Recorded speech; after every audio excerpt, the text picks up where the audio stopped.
Hi guys, today we'll talk about how can you get more information on for plans on your Flightradar24 app. So all you have to do, so you just come to this list here and here can you choose plans. I'm going to click on this plan here. So you just click on it, then it's going to show for you here.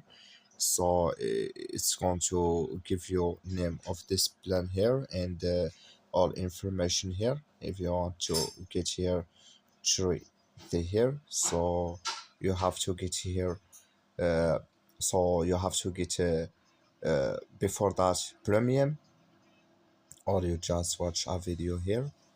So then it's going to show for you here to get more information for this plan on your Flightradar24 app. So it's going to take a time to open with us. That's all. Thank you for watching. Don't forget to support us by liking, subscribe. Thank you for your watching.